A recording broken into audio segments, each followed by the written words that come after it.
But welcome to our App Academy. How are you, Lisa? I'm good. I'm in presentation mode now. You should see it. Yep, looks good. Take it away. Okay, great. So I hate to do a PowerPoint, but it's the only, I got a lot of information to share, and I'm happy to share these slides out after. But just to give you a little background on out-of-the-box technology, we are pretty much anything and everything QuickBooks. So we work with third-party apps that are integrating with QuickBooks. We do data services. When I say data services, that means dealing with corrupt data or transferring data from one application to another, or just really working on the health of the data, scrubbing the data, those kinds of things.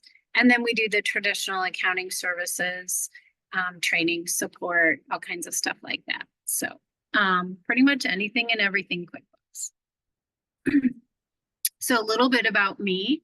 I am co-founder and chief strategy officer of Out of the Box Technology. We are certified in everything, online, desktop, payroll, anything available to get certified in QuickBooks related products and services. We do that. A little more about me specifically, just to give you, I think my background's important just because I'm talking about QuickBooks. I want you to understand where I came from. I started with QuickBooks when it was DOS 1.0. Literally, it had been on the market maybe a week. I was changing my career and trying to help a business implement an accounting system. And I asked the guy behind the counter at Egghead Software, what do I use for small business accounting? And he handed me the green box. And that's how I ended up working in the QuickBooks space. I fell in love with the product, suddenly got another client, and a business was born. So I changed careers, went into business for myself. And since that time, I've done a lot of training. I used to do seminars all over the country in all 50 states for Intuit, and teaching accountants and users how to use QuickBooks. And then I served on the advisory council for Intuit, and also am the original author of Intuit's certification courses for the professional advisor program. So I wrote all the original coursework, all the tests, everything, took it from blank sheet of paper to, the whole thing. So pretty much have invested my life into this software. So what we're going to talk about today is leveraging QuickBooks to provide additional advisory services for your clients. So a lot of things are changing with the world moving to the cloud, and there's a lot of opportunity for you in the accounting space. Before I do that, I would like to just take a quick poll, and maybe you could just type your answer in chat. Oh, great, you put it in there for me. You're the best. On average, when was the last time your clients upgraded? This year, 1 to 3 years, more than 3 years? You have no idea. Do you want me to share the results when they're done, Lisa? That would be great. Okay. If you could share. Give it a couple more seconds. Right now, it's 1 to 3 is the most so far. Okay, great. So that's pretty recent. That means, people are changing softwares. They're either upgrading, which presents new opportunity for you as an advisor to make sure that they're trained on those new features and functionality, or if they're moving to a different software altogether, that opens up a whole nother can of worms. So it is something that sounds like that people are moving between platforms relatively frequently. So that's an opportunity for you. About 84% of small businesses are using QuickBooks. Of that market share, and I think this percentage is probably outdated already, 30% are still on QuickBooks Desktop. So what does that mean for you? Of the 100% of QuickBooks users, 30% are on, most of the world are using QuickBooks, and 30% of those are still on desktop. So that's still a big number. that impacts you as an accountant. So what you're going to see happen over time is this number is going to keep shrinking and the online number is going to keep getting bigger. So we got to talk about how you're going to deal with that. So the wave of the future is all about tech stacks. In the beginning, and I can only say that because I've been there from the beginning, you know, really since QuickBooks was born, Intuit kept trying to put everything into the QuickBooks desktop version. It tried to appeal to industry specific needs. It came out with a QuickBooks for contractors, QuickBooks for professional services, QuickBooks for retail and wholesale manufacturing. In the new world of everything being on the web and cloud-based, now their approach is kind of the opposite. We're going to build a really good core general ledger accounting platform, but we're going to let all the third-party apps that can now communicate in the cloud to solve for all the industry-specific needs. So that means instead of somebody just buying QuickBooks and it does everything, they're going to be looking at 2, 3, 4, 5 apps to run their business. I know in our business, we probably use 10 different apps, and we're not even on QuickBooks Online because we haven't made the switch yet. But it has become a huge pain point for us, even us as a company, because we do want to integrate everything. And we can't because we're not in the cloud yet.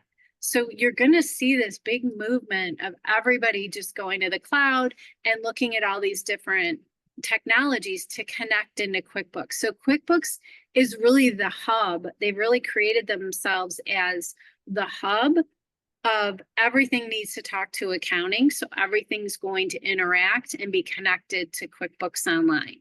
So that's where, whether you want to get on the bandwagon or not, that's where everybody's going. So that means your clients that are still on desktop need to start thinking about moving to online. Why do you want to embrace this shift with them? They're going to have more security, more ability to collaborate. They can scale much faster. They can connect to all these other apps. And really, you'll find that most third-party app, and I work with a lot of app developers, consulting with them on how to integrate with QuickBooks. You're going to find that more and more app developers simply won't even write the integration or update the integration that they have with desktop anymore. They're just not investing in that endeavor because they know it's not the way of the future. So you really need to embrace this shift, even if you don't love QBO. Just you have to recognize it for the value that it brings in connecting all these third-party apps and allowing efficiency for the small business to do more. So why would my client need to do a data migration? Some of the reasons they want to do it, their software is out of date, so they need to find something newer, and so they're going to maybe look to switch to QuickBooks Online. Their data file might be too large, their lists are too big, they have corruption and their file keeps crashing, or the functionality of what they need isn't there anymore. Or they just need better customer service tools and they need it all virtualized in order to provide that. So some other reasons that people tend to migrate is they might have an acquisition of another company, and so they need to consolidate the books that are in one business into the other, and so they got to migrate or merge all that data together. Or they have inventory issues. Clients set up inventory incorrectly all the time, and they create all this negative inventory and it corrupts the file, and so they just say, I want to start over. I want to migrate my data to a new system. Or they architect the whole thing incorrectly and it's a setup issue and they really just, the easiest thing is to start over, or they do want to migrate and clean it up on the other end. So there are all types of different migrations that clients do. They can go from QuickBooks Online to desktop. We do see people do that. We call that a backwards migration. They thought they wanted to be on QBO, they got there and they didn't like it and they want to go back. or there's a feature that they want that's only available on desktop, so they go the other direction. Most popular conversion right now at this juncture is desktop to QBO. We also are converting Mac to QuickBooks Online or desktop. We also do desktop to desktop conversions. Again, for some of those reasons, maybe they architected the whole thing wrong, or their file is too big and they just want to start fresh. Those are some reasons to do a desktop to desktop conversion. We also see a lot of third-party softwares that are, when I say third-party, I mean it's a NetSuite or a Sage or some other application, and they want to get into the QuickBooks family. So there's a lot of different types of migrations out there in the universe. So when you're migrating from a different system, a lot of migrations are from what we call homegrown applications, where somebody will have custom built an application and now it's outdated. And so that programmer's gone, doesn't exist anymore. And so they have to get out of their system and they'll want to move to QuickBooks. Or their current system just isn't working anymore in their space and they need to look at QuickBooks. QuickBooks is going to become, it already has become kind of the product of choice because it's what all the developers are interacting with. And so it just opens up this whole ecosystem that is much broader than going to another accounting platform that isn't as commonplace. And then we have to migrate, again, because the newer vendors or the new third-party app developers, that's all they're writing to is QuickBooks. There is some sunset going on with QuickBooks. 2021 version will be sunset at the end of this month. What that means is if you were using the desktop 2021 version and you also were using add-on payroll or support or backup or online banking or credit card processing that's interacting, none of those services will work anymore. So there won't be any more critical security updates, and that software is going away. In addition to the typical once every 3 years sunset that Intuit has done, they're also sunsetting the opportunity to even buy Pro and Premier. So if you are not currently a Pro Premier customer using 21 or 22 or higher in what they call their Plus version of Pro and Premier, which is an annual renewal subscription, you won't be able to even buy Pro or Premier. So we were a reseller. We are a reseller for Intuit. We're one of the top resellers in the country of their products and services. We can't even sell Pro and Premier to our customer base. We have to send them to Intuit. What happens is if a customer really wants to buy desktop, they go to Intuit. The Intuit will fight with them on the phone for about a half hour and doesn't want to sell them Pro or Premier. They're going to try to talk them into online. So it's a challenge to even buy Pro and Premier. So you should see the writing on the wall that software eventually is going to get sunset altogether. Enterprise, not going anywhere. They're still investing in that. It's still something that we can resell that, Intuit promotes for the bigger companies. But Pro Premier, they really are trying to get people converted out of it. So how can we help your clients are getting constant messaging on their software. Every time they open up desktop, they're getting, hey, your software's going to expire. You're going to need to upgrade. They're getting email blasted. They're getting constant communication from Intuit. So you may be feeling the pressure, like, how do I help my clients? In that case, we've got some resources for you available that can help you help your clients switch from desktop to online or from another software. I'm going to run through, these are pretty compact slides. I'm not going to go through everything on them. And like I said, I'm happy to share this out with Insightful Accountant and they can pass it along. But basically, the functionality of QuickBooks Online is very different than desktop. And when we do a conversion from desktop to online, there's things that you need to understand as an accountant. The cash-based accounting reports are going to be very different on that initial conversion. So you're probably going to have to do some fancy footwork after the conversion to kind of tie things back out with some adjusting entries. Reconciliations don't come over. They're easy to update and bring up to date, but you know, you've got a file that's 10 years old and they've got 10 years of bank recs. Those aren't going to carry over as 10 individual months of bank reconciliations, or 10 individual years. But we can bring them up to date so they can move forward. Let's see, some of the attachments, if your clients are using that feature, that doesn't come over. These are pretty ticky-tack stuff. You know, credit cards aren't going to come over because of PCI compliant. And in fact, speaking of credit cards, if they are moving from desktop to online and they have a merchant account, typically they'll need a new merchant account. So that could be a lot of work for somebody if they don't realize that. Let's see, what does not, there are a few things that don't convert, custom fields. Let's see. A lot of inventory stuff isn't fully built out yet in QBO. And in fact, most people that want heavy inventory don't even use the QBO inventory. They use a third-party app for inventory. But if they do choose to convert into QBO inventory, it is FIFO-based inventory, and they choose a start date. Let's see, payroll.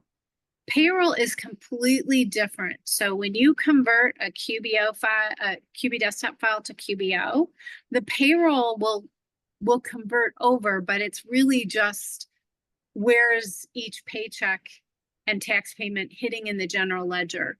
So they don't come over as year-to-date payrolls where you can pick up and start using QBO payroll. That's a whole nother conversion that, think of it like a payroll provider change. If somebody was going from QuickBooks payroll to ADP or Paychex, that's a provider change. And so those new providers have to establish year-to-dates and begin the payroll process from that point of conversion. Same thing with a desktop to online conversion. Payroll is not going to come over in a format that you can just pick up and start doing payroll. There has to be a whole setup and year-to-date conversion as if you're going to a new processor, because essentially you are. Timing considerations. It's really important that you factor in the timing of a conversion. If a client comes to you and they are using QB desktop payroll, what time of the quarter is it? It's going to be more involved to do a mid-quarter or mid-year conversion for payroll. Is the client using inventory? If it is, is this a good time to have them go take a physical count and maybe factor in, let's just get the inventory set up once and for all, or zero it all out and start over with a third-party app to manage inventory? How close are they to their tax year end? Maybe we should just finish out the year and then start new. But also have the expectation that not everybody's going, if a lot of people are on a calendar year, don't expect that everybody's going to start a new application on January 1. Number one, there's only so many migrations that can be done at year end. And number two, nobody wants to work over the holidays. So it's really hard to even get the client to participate in a migration at year end. So I always tell people the only difference between a mid-year conversion and an end-of-year conversion is you have to do one additional entry for the year-to-date profit and loss if it's a mid-year conversion. Other than that, the migration steps, if it's a manual migration, not a just push a button to do the desktop to online conversion, it's really just that one additional task. And we'll talk more about that in a minute. Okay, so we have two different kinds of migration services available. There is a basic migration where we will do all these things, transfer. It's basically a tool that we use that transfers the data from one application to another. And we do a post-conversion comparison on accrual basis and make sure that the financial statements still match. And then there is a higher level service available if there's inventory involved, AR and AP are complicated. We're going to do more comparisons on that as well and identify any discrepancies, as well as update bank and credit card reconciliations, look at inventory valuation summaries, and identify any discrepancies. So managing your client expectations. The good news is moving from desktop to online, it is going to give them better collaboration, reduced IT needs, because everything's web-based, so they don't have to maintain an internal network. It's going to give them increased security. But recognize that it is very uncomfortable. A migration is kind of like giving birth to a child. You know, it's worth it on the other side. It's not fun while it's happening. So it's going to be very uncomfortable for them at the start. It's a whole new world for them. They're not going to be used to dealing with all these different technologies. It's not going to be an all-in-one solution. They're going to need potentially new payroll service, new merchant account. If they are using third-party apps that are currently connected to desktop, there could be conversion issues with reconnecting to those third-party apps, because they might use the behind-the-scenes unique identifier to talk to that third-party app. And so when you do a conversion, all those identifiers get reset. And so it could duplicate records or names, customers, vendors, things, whatever they're integrating with. So there's just a lot of moving parts in a migration that, and training.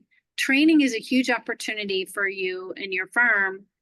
When a client, they think in their mind, oh, I'm just moving from desktop to online. They think that the look and feel is going to be the same, but as we all know, it's completely different. And so part of their discomfort is they don't know where to find things. They don't know how to do things. And they tend to mess things up without a little hand holding. So training is definitely something that you want to offer your clients, that post-conversion training, collaboration. Now you have a much easier way to collaborate with your client and provide advisory services because they're on QuickBooks Online. So that's the silver lining for you as a firm. Once you get them over that hump, you can be so much more collaborative with the client. Out of the box, this number's old. Out of the box is performed over 7,500 conversions. That number grows by several hundred every week. We actually do a lot of the behind the scenes conversions on behalf of Intuit for their customers to help their client base move from desktop to online. So we have a whole migration team that focuses on this. A little bit more about out of the box. We have over 60 employees in over 21 states. We are US based. We do have one person in Germany because their spouse got transferred over there. And he still works for out of the box, but for the most part, we're all US based and you know, have coverage from coast to coast. So this is the contact info, Jennifer Abney. So it's Jennifer with one N .Abney, A-B-N-E-Y, and then you spell it all out of the boxtechnology.com. She's the main contact that's familiar with the things we're doing with an Insightful Accountant and can answer questions and help you or your clients get started with a migration if you want to leverage our assistance. So that's all I have. I'm open for questions. We do have one question, Lisa. Are you saying if they want to get Pro or Premier, they have to buy it before June 2024? Yes. Any other questions in there? Feel Now, free to if they're ask. already on, so let me just put a little caveat on that, Sure. okay? So it used to be when you bought Pro or Premier, you'd buy Premier 2019 version, and you could technically sit on it for 3 years. You didn't have to do anything.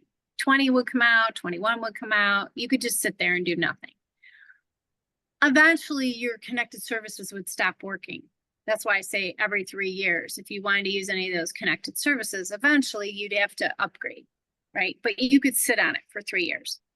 Then they came out with the plus version. So it's Pro or Premier with the little word plus at the end. And that is a subscription-based software similar to Enterprise, where whether you install it or not, you're paying for that new subscription every year instead of just sitting on it for 3 years. If your client's already paying for Plus, they're fine. They can just keep paying for that Plus version of Pro Premier because they're already on a subscription. They're already an active customer in that space. So until they say they can't renew, they're fine. Okay.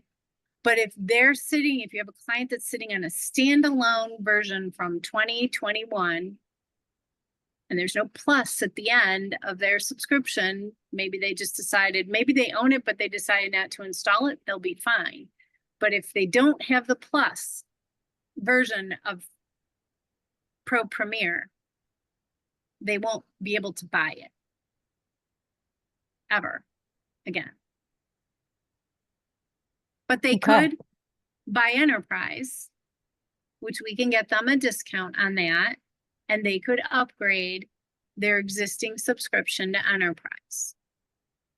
And that would, if that's the boat they end up in, and they absolutely don't want to go to online, that would be the next step for them. And in some cases, Enterprise is really what I would call QuickBooks on steroids. It's like the Mac Daddy of QuickBooks.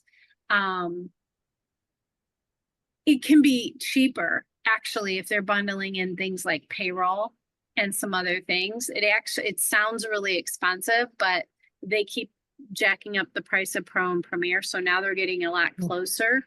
So it might not be as big of a leap. And you can buy just a 1-user, 2-user Enterprise. So it's not a bad option right now for clients. Someone said they thought the cutoff was July 31st. The cutoff for the sunset is May. And I thought it was the end of June for if you're not already on Plus, the Plus version, but I could be wrong. It's either June or July. But the sunset is May 31st for the standalone one for 2021. If you're on 2021 and you haven't, the standalone, and you haven't upgraded, your connected services will stop at the end of this month. I know it's confusing. Crazy. So, Saturday. You're right, Saturday or Friday? Yeah. It's soon. It's soon. So if they have any question, what they could do, if you're just not sure, your client's not sure, they could reach out to Jennifer.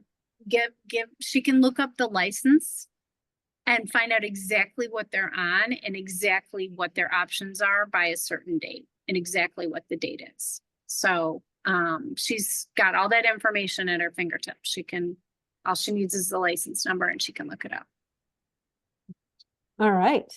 Because a lot of times clients don't even know what they're on. You ask them, they don't even know, I'll talk to a client, they're like, I don't know, my bookkeeper does it. I have no idea what version I'm on, whatever. So I usually just get the license number because then I can totally verify. All right. Well, that's it for questions then. So we will be sending out the recording. We'll be getting the slide. I will get the slides from all the presenters today and add that in to the email with the recording so you have it. Contact information so you have that as well. And, thank you so much for being here today, being a part of App Academy and presenting. We truly do appreciate it. We had some great lineup of companies here sharing their solutions and partner programs. So we hope that you've got a lot of information and knowledge, and we will be doing some more of these. So with that, I will just say thank you so much. Thank you everyone for presenting, and I hope you all have a great rest of your day.